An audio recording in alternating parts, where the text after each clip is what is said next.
Camila, welcome. Thanks so much for being here. Thank you so much for having me. I'm excited to take this time together. I am excited too. I love your mission. I've seen your work all over the internet, but I really appreciate the heart you have for helping other moms and families. And you've done this in so many different ways. We're going to talk about some of those today. But before we do, I have a note in my show notes that you lived in 5 different countries by the time you were a teenager. And I would just love to hear a little bit about that. That's so cool. Yes. So I would say it was actually on my late, like between 19 and early 20s. And, I was doing modeling and the work took me everywhere in the world. I mean, so many places. So I lived in Greece, I lived in Italy, I lived in Paris, Israel. I went to Africa. I mean, I was all over the place. Um, and I was doing it by myself. And, a lot of times people think, oh, yeah, but you were modeling, it's all glamorous. And I'm like, no, not at all. I mean, you show up and they will literally give you, a map, a per diem that was not much at all, like very little, and a metro card, a train card for the week.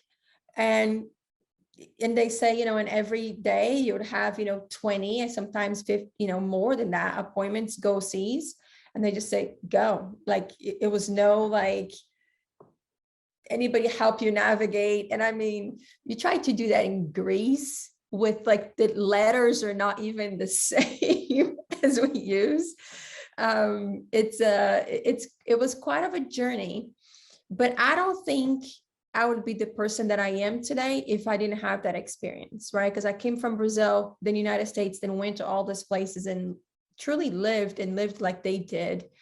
And I think that it really opened up my mind for in a way that I just would have not, right, if I didn't have those experiences. And I think that a lot of the compassion I have in my heart for all kinds of people, I think also comes from that early on experience to seeing different people go through all kinds of stuff.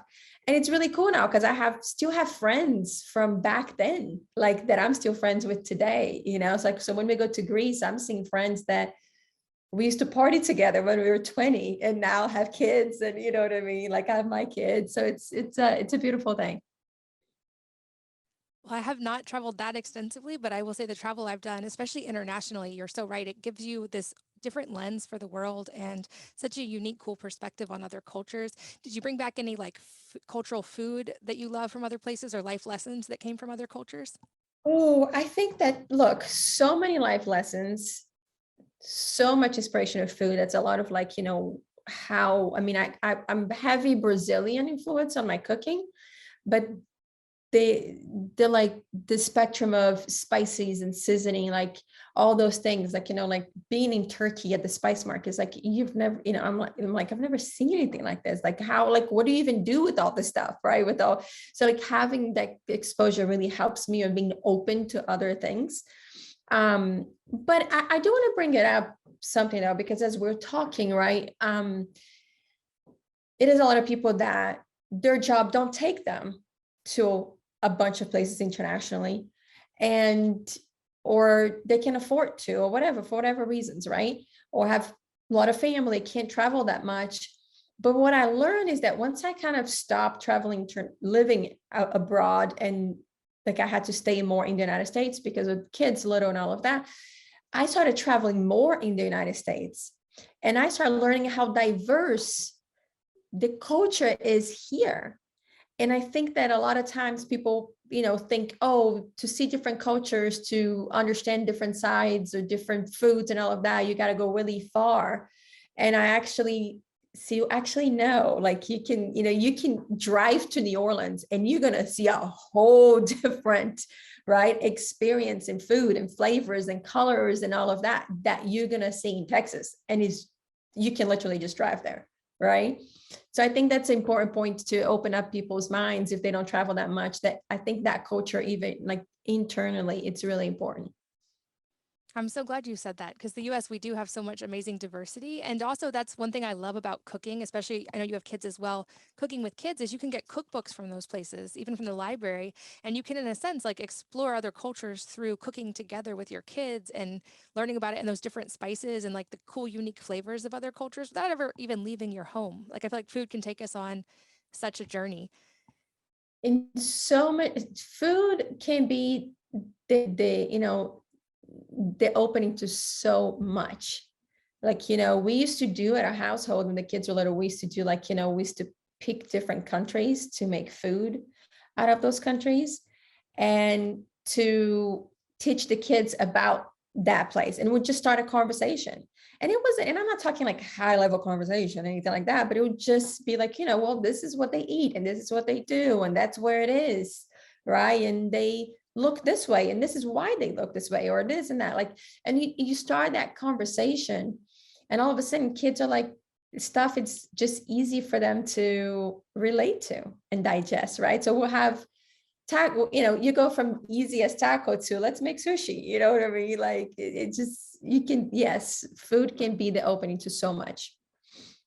I love that. And I know you have so many projects that you work on and so many things that you juggle, but it also seems like from what I've read of your work, you are very, very intentional in keeping family a focus and making sure you have like family time at home and that you're instilling that you have this very certain family environment and you're instilling certain values in your kids. So I'd love to jump in there as knowing you're a busy mom as well. Like, what are some of the ways that you keep family time a focus, especially in today's super fast paced world? Yes, you know what? It's challenging. It's super challenging, and the way that I think that everybody should have a list of priorities, right? And at the end of the day, when you put your head on the pillow, you can go through your pyramid, right, of priorities and go, okay, I balanced that out good today, or no, I got to focus more on that tomorrow. The challenge with that is that as moms, we always have the guilt, right? If we're doing anything that's outside of taking care of this, like, if we're not giving enough time to the kids, then we're guilty. If we're not giving enough time to work, then we're guilty. If we're not taking time up with the household, it's all this guilt, right? I don't need to explain. We all know here. um, but I think that for me, what I have practiced is I have my priority list, right? And by the way, that priority changes, right? Depending what's going on in our lives. But my family is always at the top. My family is always at the top. So I know that as long as I can have peace of mind that my family, it's okay, the kids are okay. And again, when it's crazy, even if it's like the little mini breaks, just like before this, I had 10 minutes and my kids were playing outside. They wanted to show me, some tricks that they were doing. And instead of getting on another email to reply and stuff, I was like, okay, you have 10 minutes. I just sat outside and I'm like, okay, I got a few minutes. Show me the tricks, right? But they feel like, okay, I got that little fix, right? And I think that, if you so for me, family is on top and then everything else comes after. And if I feel like I gave enough just to my priority number one, I always find that everything else works out. When I don't give just my priority number one, I feel like everything else kind of gets messy because then the troubles that I have are bigger and affect me more. Then all of a sudden I'm a mess. Then everything else becomes, for work or this and that, then I can't accomplish everything else in the way that I like to or need to. Does that make sense? It absolutely does. And I've heard parenting experts refer to that as like mind, body, and soul time, or that even just a few minutes, like to your point, 10 or 15 minutes of intentional time with our kids, it helps them refill their cup and have that belonging and significance within the family. And it emotionally does that for us as moms too. And then we feel so much more grounded in everything else we have to get done. Yeah. And I do think too that, a lot of times parents, do this thing where they're like, well, I'm doing this and the kids are doing that. And then when I'm done, then I'll come talk to you or I'll come see you, whatever, which is fine. I'm not judging, but with my kids, when I do that, I see that it doesn't work really well for them. What I've noticed that works really well for them is when they understand what I'm doing, why I'm doing. So then they don't feel like, oh, she's just not giving me attention, or she doesn't think I'm important or anything like that. It's more like, no, I'm doing the laundry right now, because if I don't do that, you're going to run out of uniforms to go to school. And then what are you going to go to school? And hey, what about this? I'll put it on the washer. We go play. And then I then go do what I need to do. And you put in the dryer. And then you pull out and fold, right? So like you start giving them ownerships of being part of your journey and the tasks that you have to do. So they have a full understanding of like, okay, my mom is doing this because of this and that. Like, you know, today I had to have meetings, things that has to do with our family, and they wanted to meet to give them attention. It's like, guys, I can't, because I have to go meet with these people. They're going to help our, oops, sorry. They're going to help our family do this, and that. And they're like, oh, okay, got it. We got breakfast, go. Like, so they don't, you know, they kind of then want to help. And then later on they come, how did it go? Like they want to know, how was it, you know? And then it become part of the conversation. So for me, I'm not saying that's the right way to do it. I'm just sharing what has worked for me, right?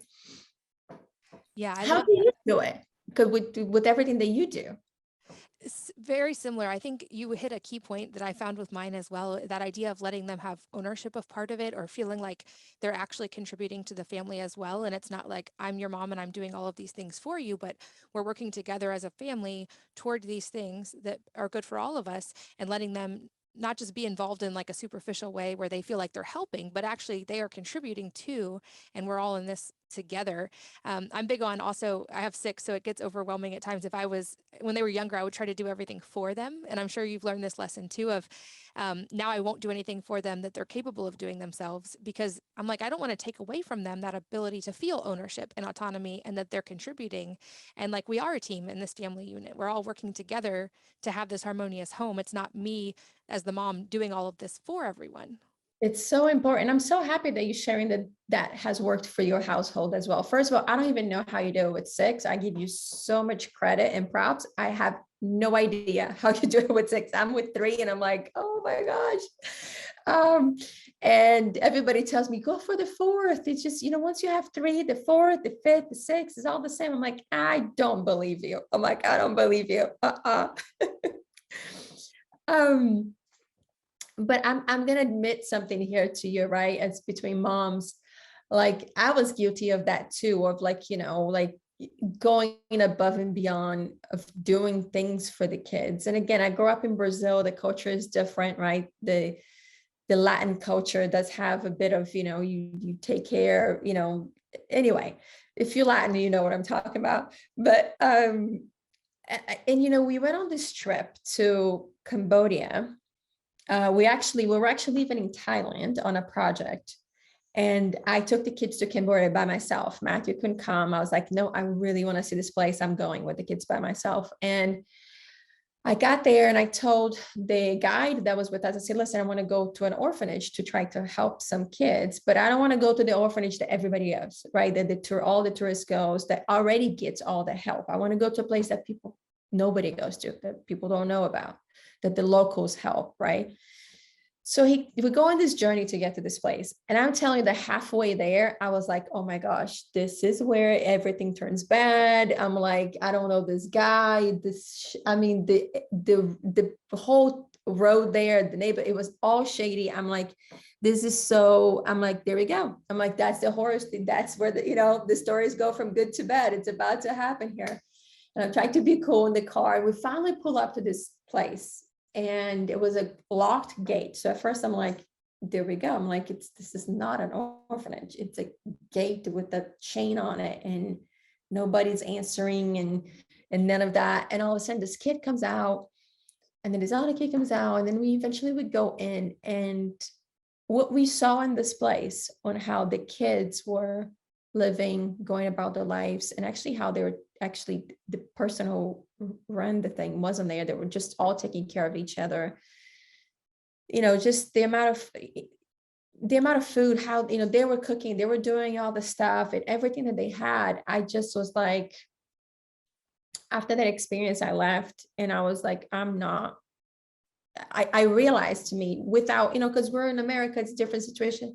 And again, my Latin culture. And I was like, oh my gosh, like without realizing, I'm doing too much for my kids and I'm not giving them the justice of, as you say, giving them that, that pride of, the little things, right? Like taking care of the house. Like we're not. So when we came back, I was like, that's it. Unless if I have to really do it for you, I am doing it, right? Like I went to the extreme, So now, they wake up, they do their own breakfast. They, like they've learned how to get in the kitchen. Like they're pretty independent and self-sufficient in a way. But that experience really kind of changed my mind because I wasn't realizing, right? And it kind of opened up my mind. I know it's a wild situation to need to go through to open up your mind, but I was just I was in my little box, right, at the time. I bet that was a transformative experience for you and for them too. And I think back to ideas of like how as a mom can I model things, not just tell my kids, but how can I model for them what our values as a family. And one of those is like, of course, wanting to help other people in any way, like in need that we can. And of course, we can give money to charities, but I wanted with my kids to make it more tangible. And so at Christmas, we secretly adopt other families and buy them gifts and food and all these things, and then go like secretly deliver it. And I always just thought that was a super Wow, fun that's project, amazing. but it ended up being the kids' favorite part of Christmas. They look forward to that more than they look forward to getting gifts. And so I love experiences like that when you talked about, because it probably really like stuck with your kids, and that's going to be a thing they remember into adulthood, I'm sure. No, it really is, and it was funny because on that trip, right, I told them, I said, okay, each one of you has this budget and we're going to go to the store and we're going to go buy stuff we did multiple trips to different places that, like the orphanage and the village, like places that really need stuff. And we were going to this village and we were going to this school actually. And I gave them a budget to go to the store, and the kids, they got the regular stuff, but then all of a sudden they start buying toothbrushes. And I was like, and I was kind of going like, guys, I think they need more books and notebooks and pencils and all those things versus toothbrush. And as I was telling them, I was like, nope, let them go do their process. Like, let them have ownership of this. And I kid you not, the toothbrushes were the biggest hit from everything they got. It was like the kids were fighting over the toothbrushes. And I was like, see, there we go. I'm not saying anything anymore. That's so beautiful. I love that. And I want to make sure we have time also to talk about, I want to hear kind of the story behind, you ended up writing a children's book that I'm super excited to get my hands on. And I want to hear about the process of how you ended up writing it. And then maybe we'll go granular on how you handle, food culture and picky eating in your own home. Yeah, absolutely. So listen, the book is called Just Try One Bite. I have it right here. I'm excited. So I'm going to show it to you. Can you see Yay. it? Oh, it's Yay. cute. I love it. Isn't it so cute? Yes. And the idea behind the book is that, I just learned so much from having 3 kids, from doing a business that, with Yummy Spoonfuls and other business I've done, in terms of just the importance of starting the conversation early with your kids. And I'm not here to tell you, you got to follow this system or this diet, or you got to be vegan or eat meat or not eat meat. I'm not here to tell you this, guys. Okay. I think that you should do what works for your family. But I am here to tell you that the conversation of how important it is of your child understanding that the relationship with food and what the food does to their body and where it comes from and what is processed food, what is fresh food, how does that affect it all, what is real food, what is a treat, and how that works. You really start to set up your child to have the good foundation. And if you set up a good foundation, most likely, you're setting your child for a lifelong of good habits. Instead of later on, they're going to learn this stuff later on anyway, the easy way or the hard way. But then you're setting up to where they don't have to be struggling. I take by like my example, I had no restrictions on sugar growing up. And today, at my age, the biggest struggle that I have is sugar into today, right? And I look at my husband that did have the conversation, did understand, had limited amounts, and like it was understood that it was a treat, not a part of a daily routine. He can have a little bit of dessert and it's like, I'm good, I'm satisfied. Like, great. I'm like, how do you do that? Give me some. So long story short, the book is about creating that conversation, but in a really fun, cute way. Okay. Basically, we're giving the kids the power. It's a reverse role. So it's cute and very funny. I love this for several reasons. One is I think stories are powerful, universally powerful, but especially with kids. And story time is such a beautiful time with parents and children to begin with. And then you're helping that become a time of lessons. And I've said for a long time that I think we often underestimate just how smart kids are and how much they can learn from a young age. And it all does go back to those like early conversations and not underestimating their ability to understand, and not in a ever, I'm very cognizant of not being like food is bad or food is good, but like let's understand food and let's understand why certain foods have so many vitamins in them and what vitamins do for our body and how eating these certain things can help our gut, can help our skin. Like let them understand it. Don't maybe like dictate it from the outside. Give them the foundation to make those great choices, like you said. And I think also what you spoke to about balance and not having maybe the forbidden foods, but having the education around it. So how do you navigate that with your kids? Is it like in your home environment, is it like no treats? Is it like you just don't make them often? Do you have a conversation about it and it's their decision, or how do you handle it? Honestly, we go through stages, right? So when we were setting up the foundation for them, we only did like treats like Friday. So Friday night was like during the week, we didn't have any sweets, unless if it was a birthday party or something like that, that's different. But if it was a regular week, we didn't have any desserts. And Friday night was like, eat whatever you want kind of night. So it's pizza night. We're going to stay up late. And what dessert do you want? Like, and in the beginning, they would pick candy. And I'm like, okay, let's go to the store and let's go pick up some candy. And they chose the candy they want or whatever it is. And then slowly we transitioned to, you know what? I know you like candy, but we start learning what was in candy and what the thing, right? So it'd be like, well, if you want to have a dessert, like, don't you want to have a real dessert? Like, if you're going to have, like, don't you want to have like a cake or, the ice cream with the toppings or this, like, don't you want to have a real dessert? So we went from getting candy to let's go to a bakery that does stuff from real, like from scratch, and let's get good stuff, right?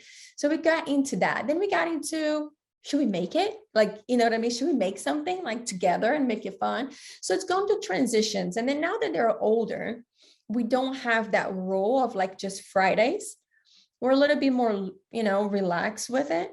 But I watch them. So my daughter just went through a stage of like really craving sugar, and plus, hormone changes and all of that. I'm not going to go crazy on her. We know how it is before we get, our hormone changes. Oh, we're going to go crazy for it too, right? So I'm like, I'm watching. I'm like, okay, do your thing. But it was starting to get a little more. And I was like, okay, let's have the conversation now. Like, so, when you do this, so we had the conversation. And even like 3 days ago, actually, she came to me and she was like, I'm past now that stage. Like, I really, I was really like craving, like, I'm past it. Like, I don't feel like, I was like, great. So then let's talk about these other things, right? So I think that we need to respect their stages. That's just, again, my opinion. Some people go like really cold turkey and are really, strict about it, which I appreciate too. I just don't know how to do it for my kids. I know that for my kids, it wouldn't be as healthy relationship for them with their personalities, right?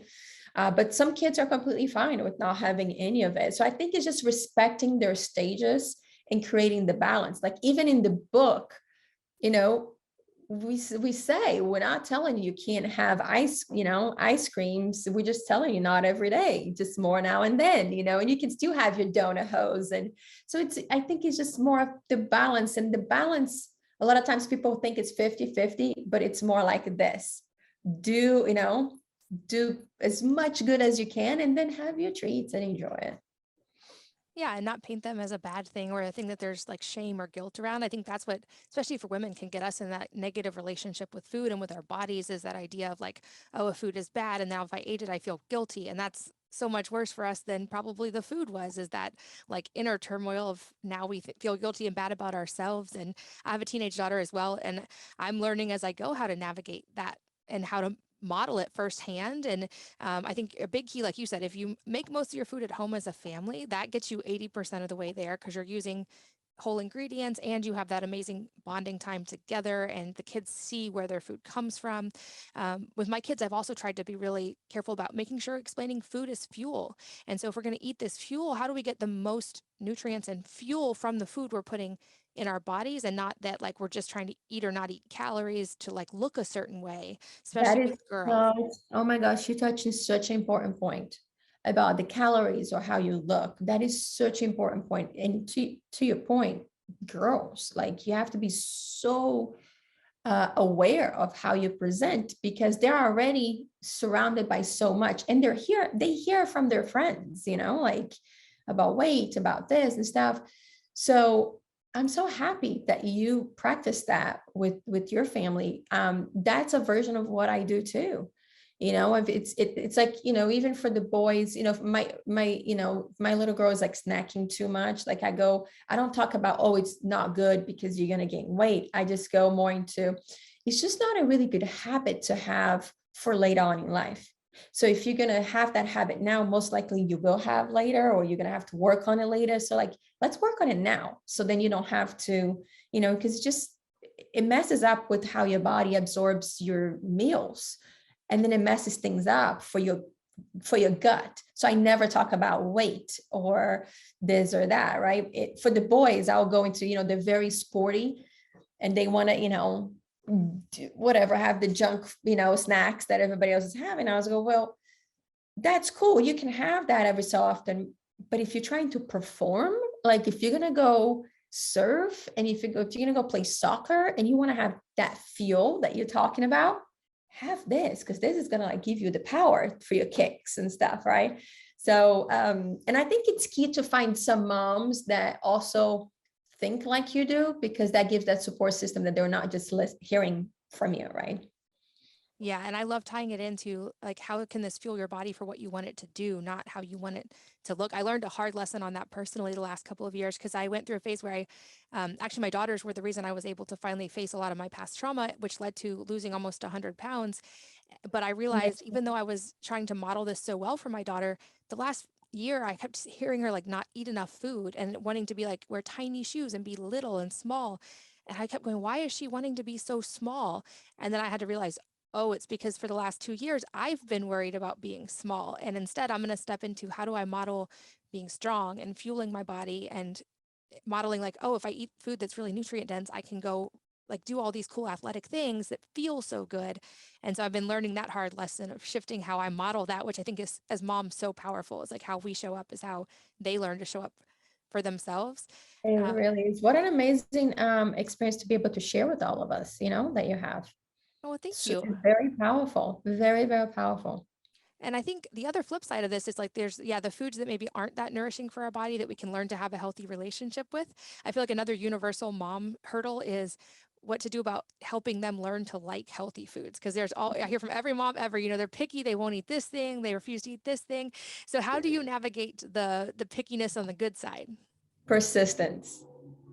Persistence. You just have to put your foot down sometimes and go, I'm going to keep doing it until they get tired of it and they will try it. And guess what? They might not always love it, but they will eat some of it, right? So it's very interesting. So, it's a scientific thing, okay? So if you train your palate a certain way, so if you used to eat over processed foods with a lot of sugar, a lot of sweets, your palate, it's developed that taste. So when you try anything else, it's going to taste bad. So you can even do a test, okay? Like if you buy I don't know, like something that is 70% chocolate, 70% dark chocolate versus milk chocolate. If you try the milk chocolate first, then you try the 70%, it tastes way worse if you do the other way around. You see what I'm saying?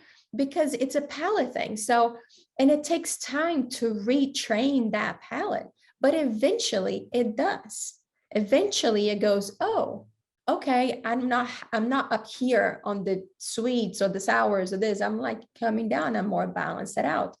So I think it's persistence, and you have to keep just exposing them to it. Like I remember, my little one went to a stage that he will only eat beans. That's all he will eat, to the point where I was like calling the doctor going, it was going long enough that I'm like, I don't think he's getting the all nutrients that he needs and all.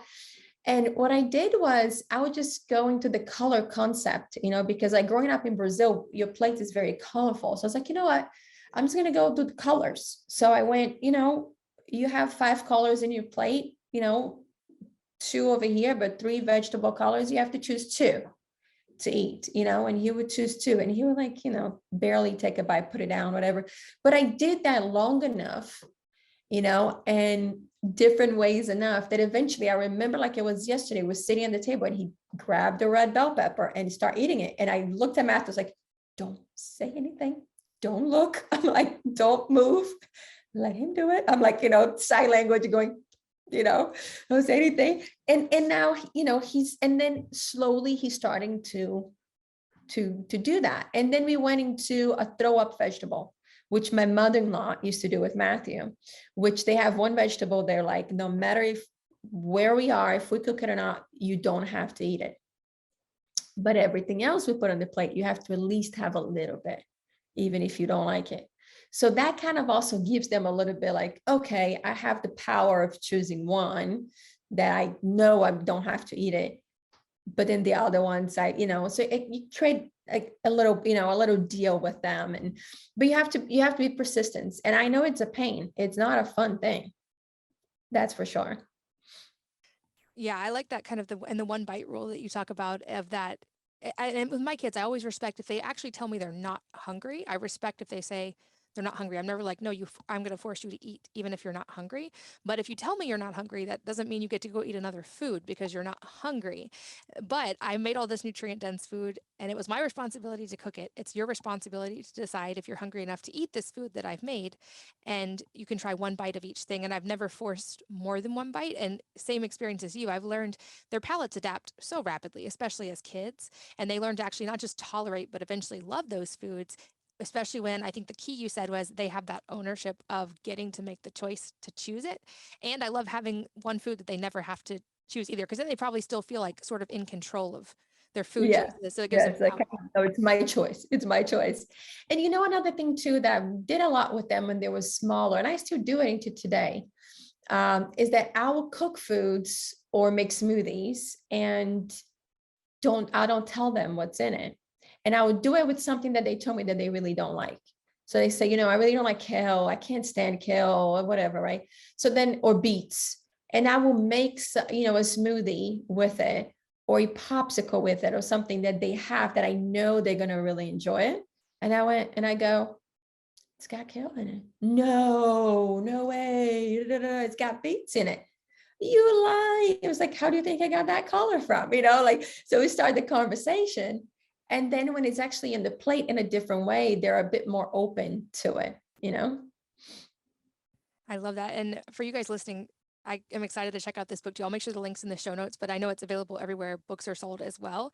Yes, you can buy it at Amazon, Target, Barnes and Nobles, at your local store. Like, it's a great book for your kids, cousins, for school, for any organization, because it's really cute. I mean, what other book about food that has the kid going to the parent, in your face, mom and dad? Like, it's got that kind of fun to it. Yeah, I love it. My oldest son actually wrote a cookbook for kids. And I found that that's like the best gift to have on hand is a book for kids. And so I think this is like another great one to have on hand of when you get invited to a last minute party or, to give, like you said, to relatives. It's a great thing to have on hand. So We I'm need to excited. get that cookbook. Oh, we'll send you a copy. It's a fun one. He like spearheaded that effort. It was really cute. That's amazing. Another thing, there's so many things I could talk to you about, but another one I think it's really important, I'm guessing you have really valuable perspective on, is this idea that when we become moms, that becomes, of course, our most important job, like we already talked about, and it can feel like kind of all encompassing sometimes. And I feel like recently there's been all this awareness of how women can sometimes like get lost in motherhood, and this like the mom guilt, the delicate balance you mentioned of making sure we're always showing up for our families, but also making sure we're still taking care of ourselves. And I know you balance so many projects and work and kids and travel. So I'd love just to hear if you have any kind of practical tips for other women who are feeling that overwhelm, especially over the last couple of years with how much more moms are handling right now. Yeah, I mean, just to talk about it, I get chills. Like it's just, to think about everything that we as moms, um, I mean, just forget about the last 2 years, everything that we have to do, everything that we, take care of it, everything that we look, if you're a present mom, you put so much of what you want in the back burner. You just do. And then this last few years, it's just been, forget it, right? So um, I think that I don't have all the answers. I'm still struggling like everybody else, but I have learned few things that has helped me along the way. And I still try to always learn more, right? So I'm always like, hey, if you know some, send my way, please.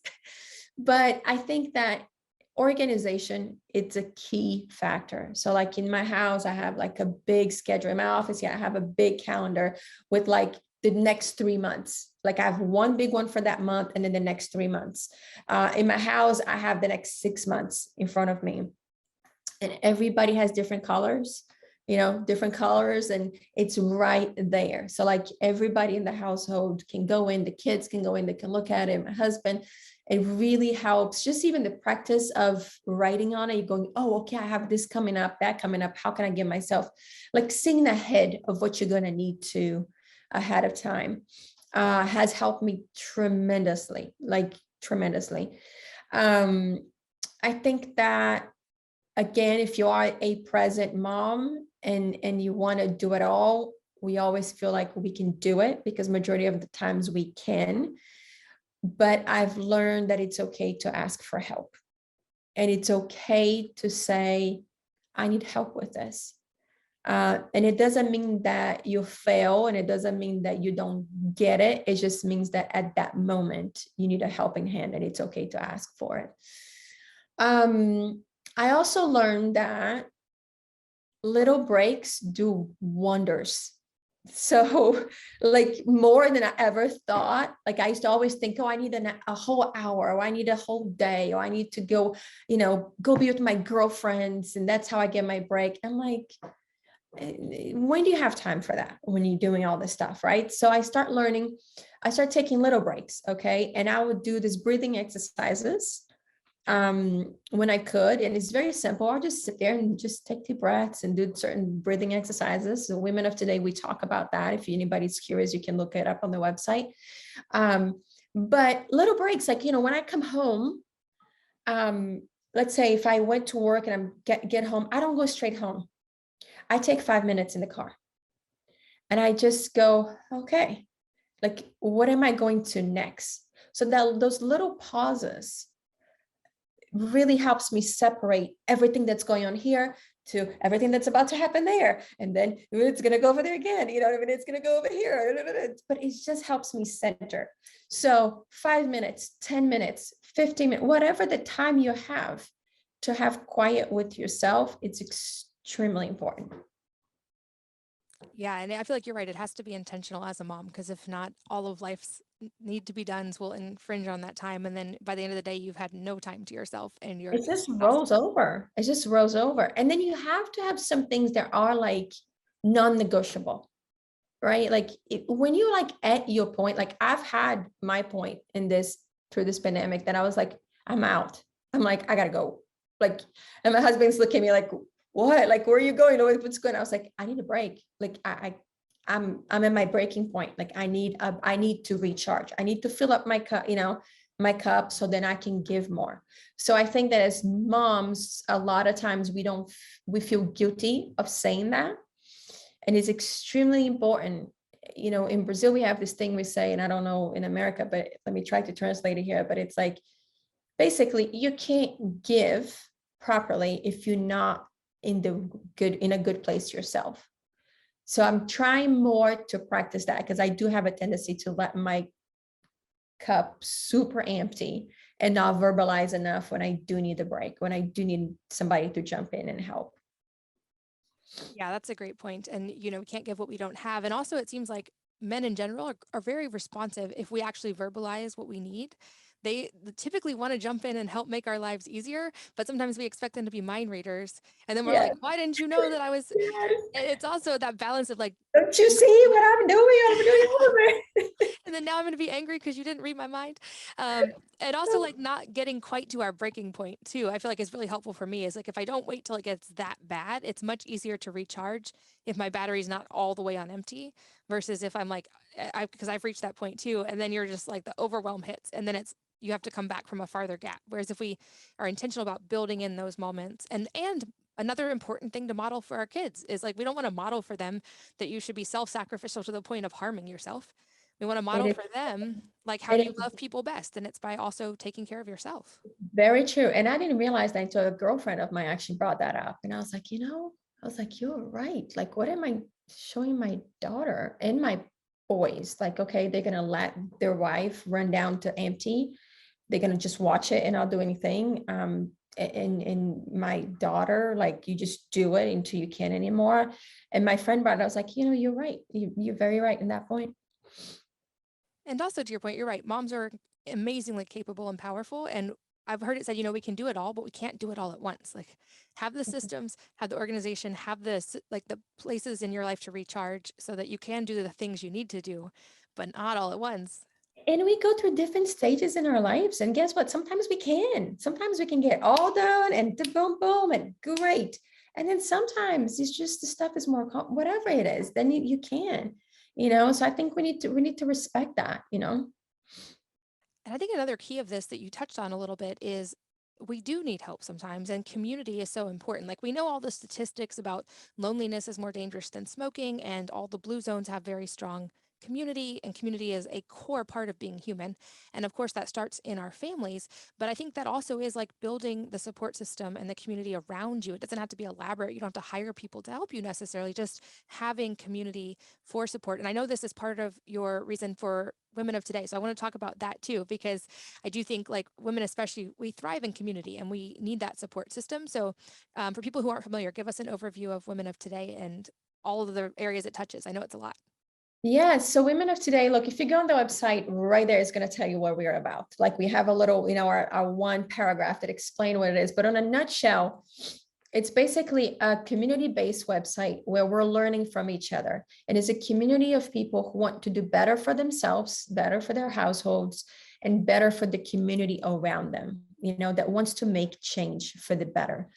It started really with this passion of, again, living in other countries, even moving when I went to the south of the United States, New Orleans, even here in Texas and other places. I will go in there, and within like a matter of days, I already had this support system of people that I didn't even know who they were. Just met them, but they already told me, where the school is, what doctor to go to, but like it was like a very open conversation. And now I'll come back to certain places and it'll be very shut down, very closed, right?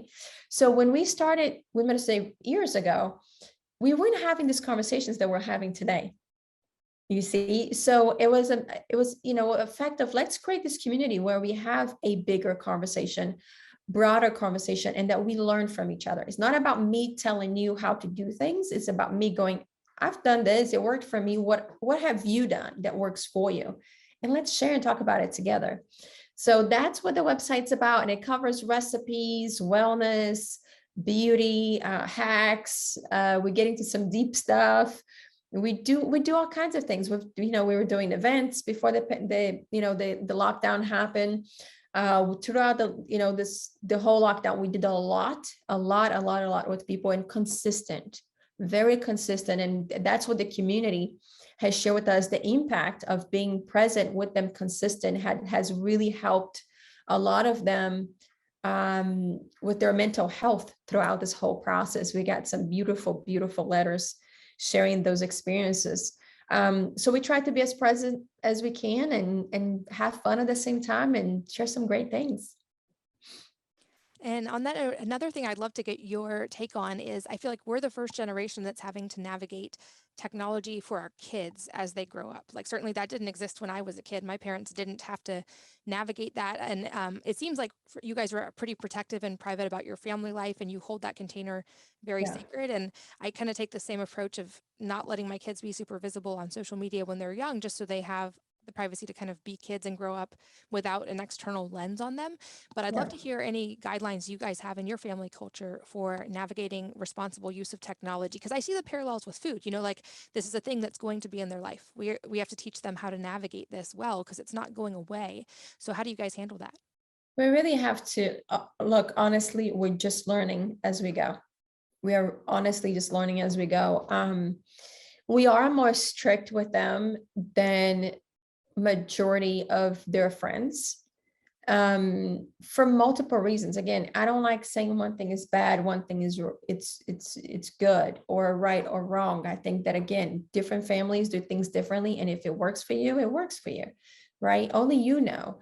But for my kids and for the life that we have been more conservative, for multiple reasons. And really, like, you know, once they get in there, they're exposed to so much that we just want them to be a bit more prepared and have more, be more wise with what they understand about different worlds before really saying, okay, go ahead and go explore, right? Because there's really no limitations once they get into it, right?